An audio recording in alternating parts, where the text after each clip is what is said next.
Like, why would a laser terrify him? Like, oh, maybe the X-rays. Well, hold on. That laser they showed in that movie, though, that was like a Star Wars laser gun laser. That's a real genius laser. That would have straight up killed someone. That was Dr. Evil's laser. That's James Bond. Like James Bond, that would have been slowly going towards his nether regions. When he possessed that machine and it was firing like crazy during surgery, I was reminded of like Alien Resurrection or something, like where they have these crazy guns. How much power does that laser use? Because it was wiping things out.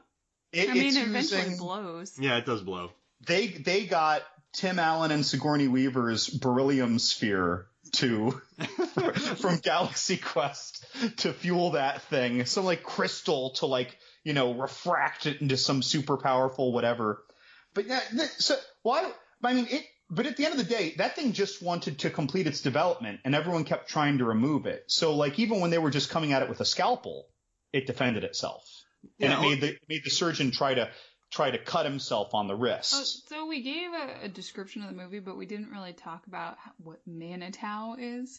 Yeah. So the Native American theory, according to this movie, and I'm not saying this is real life at all, but everything has a Manitou, and essentially it's an object's spirit. So that's why the creature was able to take over the scalpel and control it, and it was able to take over the laser because everything has a spirit.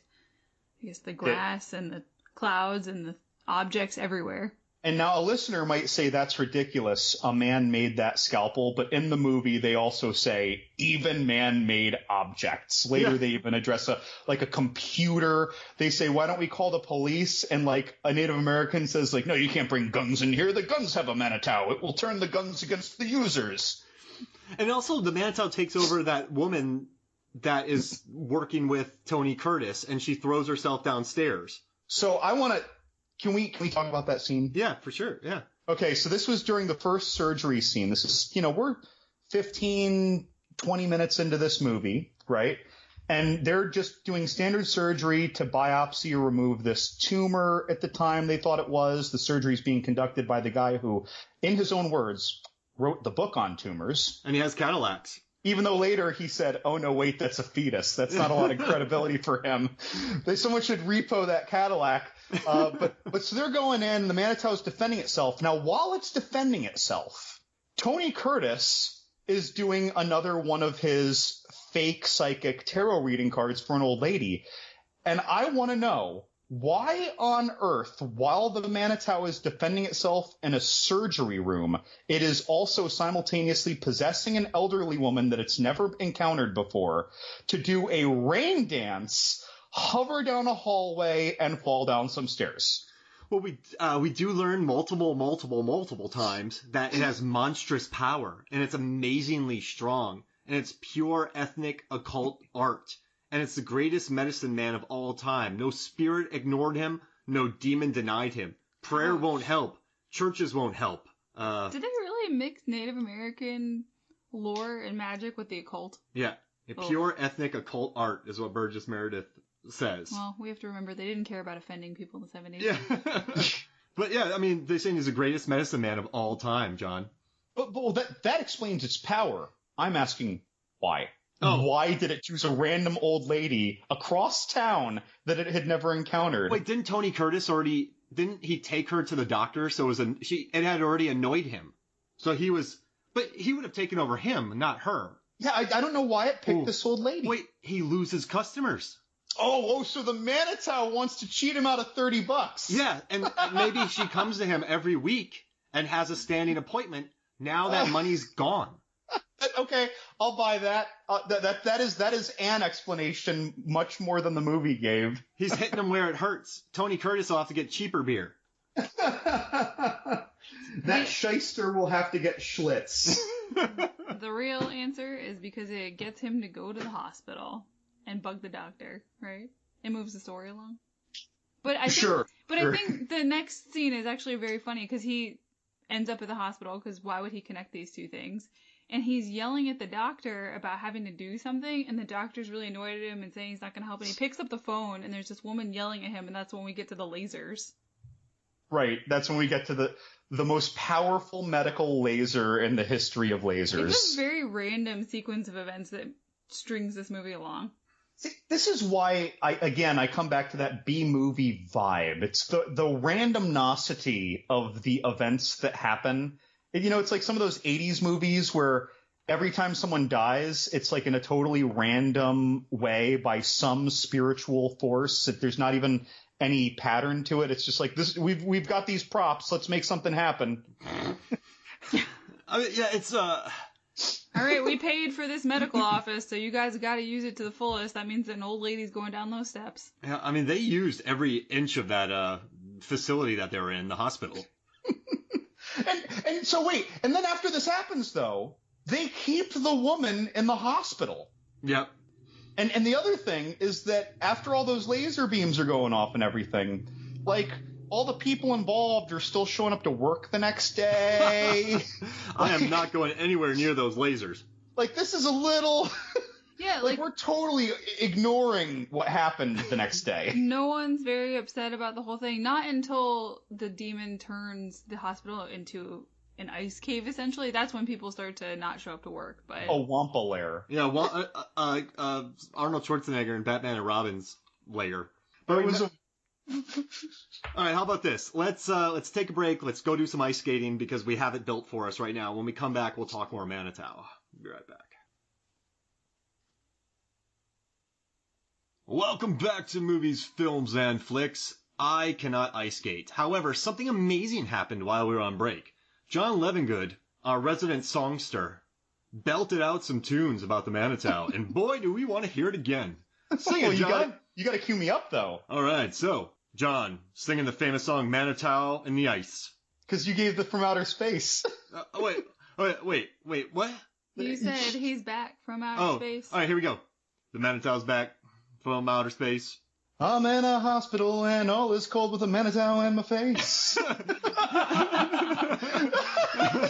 I should have removed that stupid lump. I should have. I don't know. Yeah, that's fun. I love it. I should have put the scalpel down and ignored that laser beam. That Manitou is aiming energy all at me. Oh, no, go Manitou. I mean, I'm no Eminem from 8 Mile, but I try. Dude, you busted that out, John. I'm proud of you, man. Back in the day, if we would have put that on you during the riffing, you would have hated it. But now you're busting out like fully formed songs. Right now, I'm actually getting my composure. I'm like, no, Mark, you got to cue it. Do it. The remaining 45 minutes is just you freestyle singing. What they can't see though is me like bobbing around wearing my Kurt Russell shirt because I'm wearing this. Hey, everybody relax. Maybe that's why you're so relaxed, is you have the Everybody Relax shirt on. This is kind of my lounging around the house tank top, my Everybody Relax Kurt Russell shirt now. It's been that. I probably wear this every week. Ooh, it's a good shirt.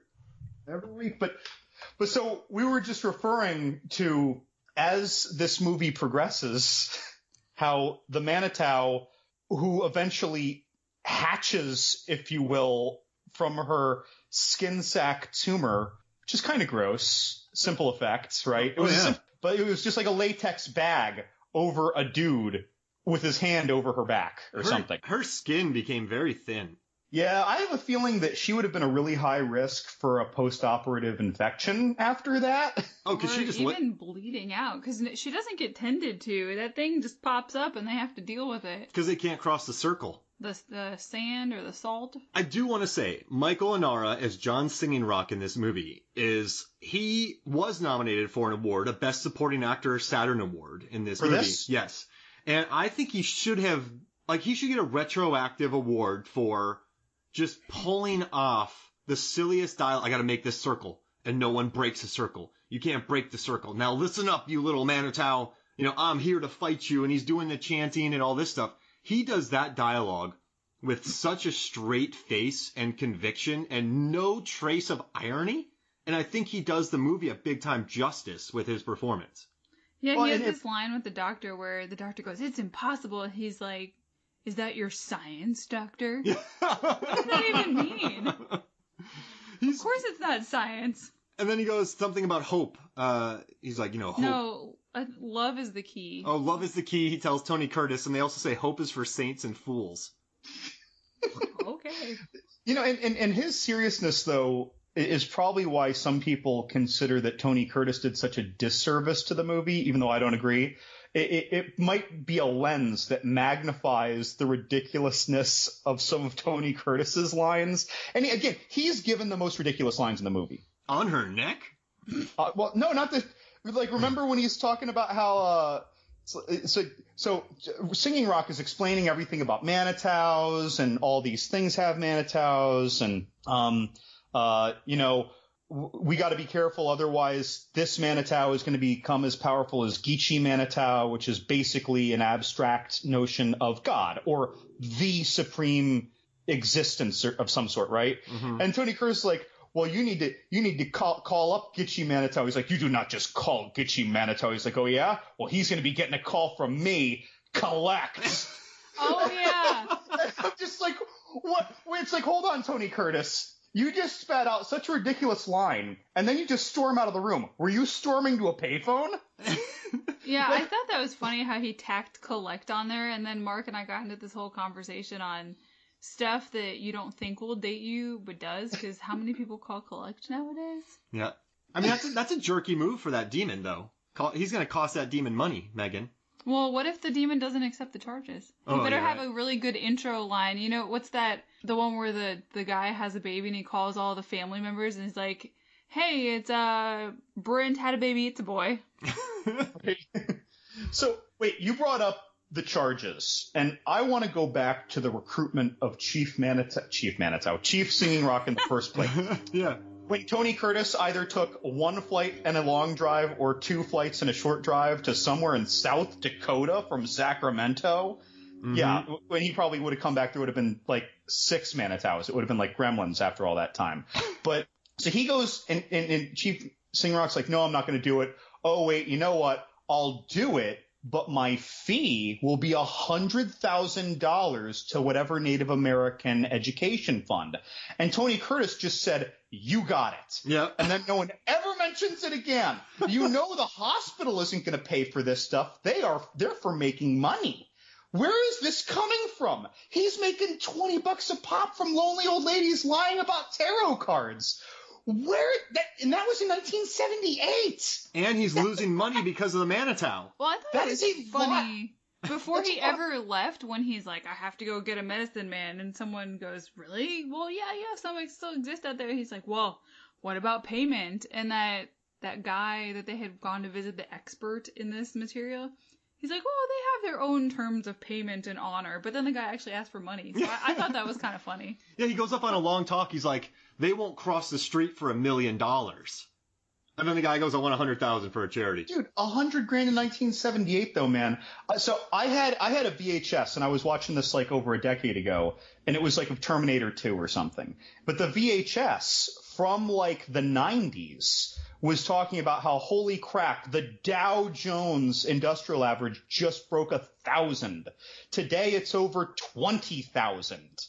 Like, I'm not saying that it's 1/20th of the money for whatever figures that we hear, but I mean, $100,000, that would be more than $200,000 today. He basically said, give me $250,000 or $500,000.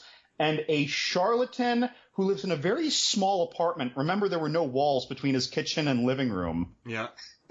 Like, just the dining room had those little doors where he did his tarot readings. Like, I don't even know how he could afford to fly out to South Dakota in the first place. Saving for a rainy day or a demon infestation? Yeah, payment plan? Maybe, but like... That's why he calls collect. He saves money. Yeah, he does, yeah. Right. But he's like, you got it. No one ever mentions this again. It's forgotten. This is B-movie madness when this happens. Well, he is a shyster. We know that.